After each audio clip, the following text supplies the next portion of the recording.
My cousin stole my dog, and my family prevented me from getting him back, saying she deserved him more. Now that I've sued them and recovered my dog, my family wants me to forgive them and drop the lawsuit. My cousin has always been the family's favorite, and everyone knew it. We all had to avoid showing her our cool stuff because if she liked it, she'd throw a tantrum, and the family would pity her and give her what she wanted.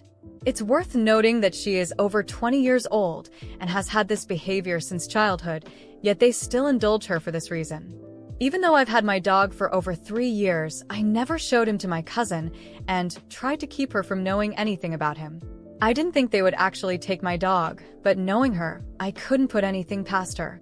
Well, recently I had to travel, and this time the dog daycare I used to go to was closed, and none of the others in the area had availability.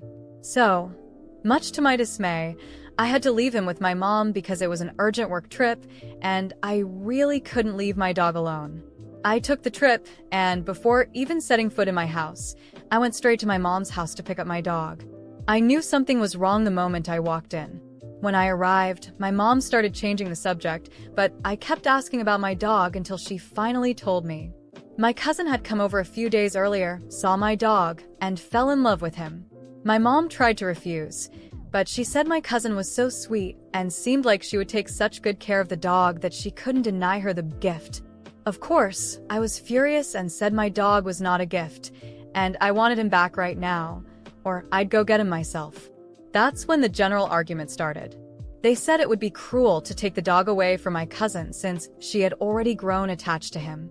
I said that if she got attached in a few days, imagine how I felt after 3 years, and that I didn't care how attached she was. My dog was mine, and I wanted him back now. The argument continued, with more family members getting involved, claiming that my cousin deserved the dog because she was such a sweet girl. When I realized that my mom and cousin had no intention of returning my dog, anger began to boil inside me. They sat there, looking at me like I was the crazy one, as if I was wrong for wanting my dog back. My dog, who I had raised since he was a puppy, who kept me company on lonely nights, who was my comfort during hard times.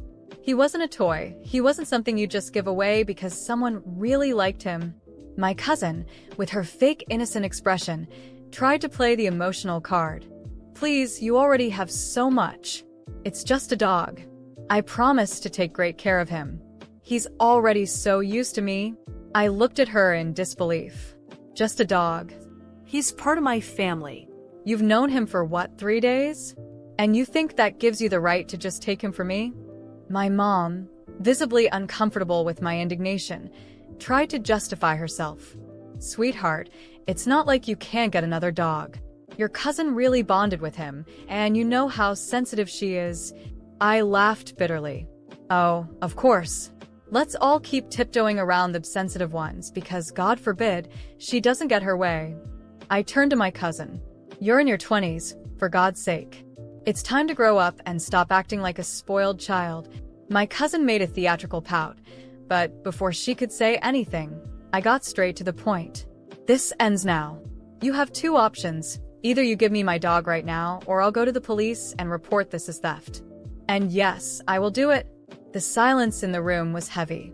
My mom and cousin exchanged glances, as if hoping the other had a magical solution to this problem.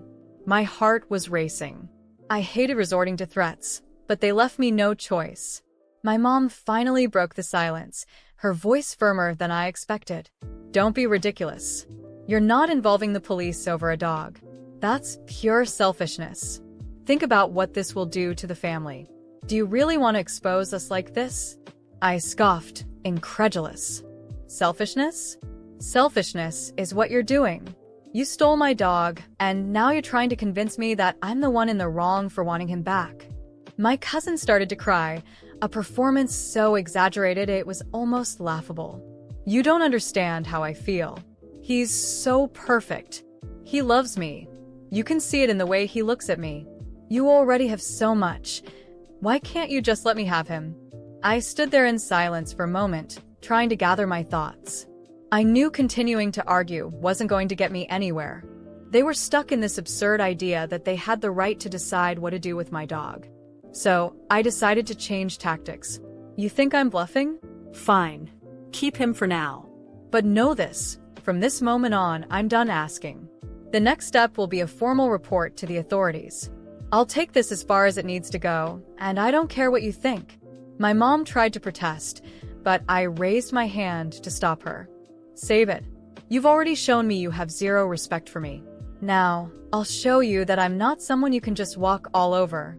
I turned and walked out of the house, ignoring my cousin's indignant wails and my mom's pleas for me to be reasonable. As soon as I got to my car, I called a friend of mine who's a lawyer, someone who knows how to handle situations like this. He advised me to file a police report immediately and promised to help me with the legal process. On the way home, my phone started buzzing. Messages from family members who were clearly already hearing about the situation. You're overreacting. It's just a dog. Think about what you're doing to your cousin. You're going to ruin the family's peace.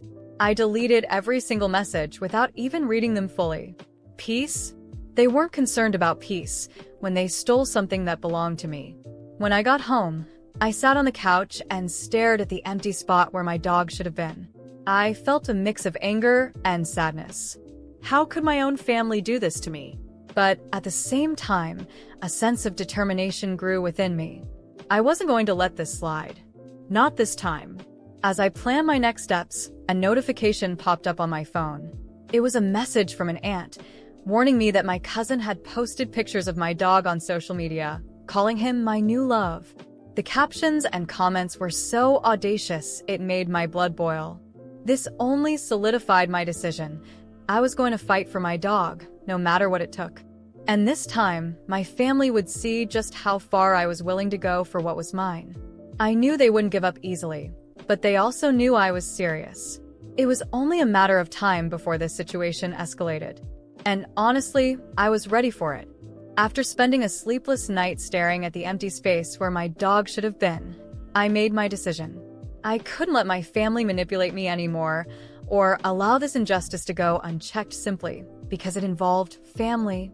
My cousin had crossed a line, and my mother was just as guilty for enabling her. It was time to take action, and I knew exactly what to do. The next morning, I went straight to the police station to file a report. The officer who attended to me listened attentively as I explained everything: how I had left my dog with my mom during a work trip, how my cousin fell in love with him, and how my mom decided, without any right, to give him away as if he were a toy. I handed over photos of my dog, veterinary records, purchase receipts, and even old messages proving that he was mine. The officer seemed to understand the seriousness of the situation and assured me they would take the necessary steps. However, as I left the station, part of me still felt unsettled. Filing the report wasn't enough. My cousin and my family needed to understand that they couldn't just walk all over me without consequences. I pulled out my phone and began typing. I decided to expose everything on social media. I wrote a detailed post explaining the situation, leaving nothing out. How my mother had given my dog away without my consent, how my cousin had a long history of manipulating the family, and how they were now trying to paint me as the villain for wanting back what was rightfully mine. I included photos of my dog, screenshots of family messages attempting to guilt trip me, and ended by stating that I had no choice but to take legal action. The reaction was immediate. Within hours, my post had hundreds of likes, comments, and shares. Friends, acquaintances, and even strangers voiced their support. Many shared similar stories of being wronged by family members. People were shocked by the audacity of my cousin and mother, and several tagged animal rights organizations. Some even suggested involving the local news to increase pressure. Unsurprisingly, my family didn't take long to respond. The messages started pouring in. My mom sent me a lengthy text full of, "How could you expose the family like this? And you know how sensitive your cousin is. This will destroy her." Aunts began calling me, insisting I was overreacting and that family issues should be resolved privately. One even threatened to cut ties with me if I didn't delete the post. But the worst was my cousin. She sent me a self-pitying yet arrogant message. "You're ridiculous for turning this into a public spectacle. I love your dog, and he's already part of my life now. If you had any empathy, you'd let me keep him." I didn't respond to any of them. By now, it was clear they only wanted to twist the narrative and make me back down. But what they didn't realize was that every attempt to silence me only strengthened my resolve. A few days later, I got a call from the officer handling the case. He informed me that they had spoken to my mother and cousin, making it clear that if the dog wasn't returned immediately, legal action would follow. My cousin tried to argue, saying the dog already felt at home with her, but the officer firmly reiterated that it didn't matter. The dog was mine, and I had all the proof to back it up. That same afternoon, my mother showed up at my house with my dog. The moment I saw him, I dropped to my knees and hugged him tightly. He seemed as happy to see me as I was to have him back. My mother, however, was visibly annoyed. "I hope you're happy now. You got what you wanted, but at what cost? Your cousin is devastated. You almost got her arrested over something so trivial." I stood up, still holding my dog, and looked her straight in the eyes. "Trivial? You think stealing a member of my family is trivial? You think exposing my dog to this stress, treating him like a toy to be given away, is trivial?" She shook her head, exasperated. "You're so selfish. You could have handled this without involving the police, without causing all this drama." I took a deep breath, trying to control my anger. "I tried to handle it. I asked, I argued, I pleaded, but you all ignored me, called me dramatic, and acted like my feelings didn't matter. You left me no choice. You caused this drama, not me." She left without saying another word, clearly fuming. Minutes later, my phone started buzzing again with more messages from family members.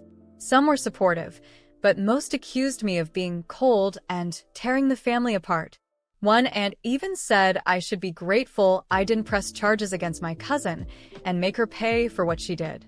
Despite everything, I knew I had done the right thing. My dog was home, safe, where he belonged. And if my family couldn't understand that I had every right to fight for him, it only showed how warped their sense of priorities was. As I watched my dog peacefully sleeping on the couch, I thought about how this entire ordeal had changed my view of my family. I knew the wounds from this situation wouldn't heal anytime soon. And yet, I felt like this was only the beginning. After all, people like my cousin and my mother don't give up that easily. But this time, I was ready for whatever came next. Months have passed since the incident with my dog, and honestly, my life has never been the same. I stayed firm in my decision to cut off contact with everyone who tried to manipulate me or justify the theft of my dog. To them, time seems to have erased what happened, as if what they did was just a misunderstanding that should be forgotten. To me, however, it was a definitive break, a line that cannot be crossed again. My cousin continues to act as though nothing ever happened. Sometimes, I see posts of her on social media because other relatives tag me in photos or mention family events, and she's there, smiling, as if she hadn't tried to steal something so important to me. Apparently, she managed to convince everyone that it was just a misunderstanding and that my reaction was over the top. But I know exactly who she is, a selfish and manipulative person who has never faced real consequences for her actions. My mother tries to act like everything is normal. She still sends me messages occasionally, asking how I'm doing or saying she misses me. I reply politely, but without depth. There's no way to forget what she did, how she completely disregarded my feelings and allowed my cousin to take my dog, as if he meant nothing. To her, this seems like a solved problem, something in the past. To me, it's a constant reminder that she chose the wrong side. Other family members have also tried to reach out, especially during holidays or special occasions. I've received invitations to birthdays, weddings, and even a Christmas dinner. I declined them all. Most of these people actively participated in trying to convince me to give up on my dog or blamed me for overreacting by involving the police. These same relatives now act as if nothing happened, as if they can simply resume contact without even apologizing. But I'm not someone who forgets easily, especially when my trust has been so deeply betrayed. And me? I'm doing better. My dog is with me, healthy and happy, and that's what matters most. Since deciding to cut ties with those people, my life has been much more peaceful. I no longer have to deal with passive-aggressive messages, emotional blackmail, or pleas to let it go for the sake of the family. My circle is now small, filled with people who truly respect my boundaries and values. It was hard at first. Part of me felt guilty for cutting ties with my own family, but I realized that blood ties mean nothing without respect. If my own mother and relatives could justify something so wrong, what else would they be willing to ignore or rationalize? I couldn't continue to surround myself with people who constantly devalued my feelings and rights. Sometimes, I feel a twinge of sadness for what I've lost. Not for them, but for the idea of a united family, something I always wanted but never truly had. Coming to terms with the fact that it never really existed was painful, but also liberating. Now, I no longer live under the illusion that I must tolerate everything for the sake of family harmony. I've learned to put myself first and prioritize my own peace. My cousin, my mother, and the rest of my family can keep pretending like nothing ever happened. They can live their lives however they want, but I've chosen to live mine far away from them. Occasionally, they still try to reach out with messages or calls, but I rarely respond. When I do, it's brief, polite, and distant. There's no more room for them in my life.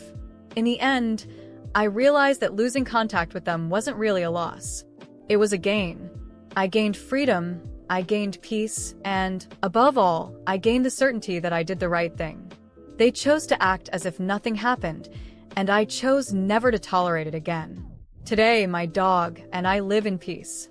He remains my loyal companion, and every time I see him sleeping peacefully on the couch or joyfully running at the park, I'm reminded why it was worth fighting for. And he is the only family that truly matters to me.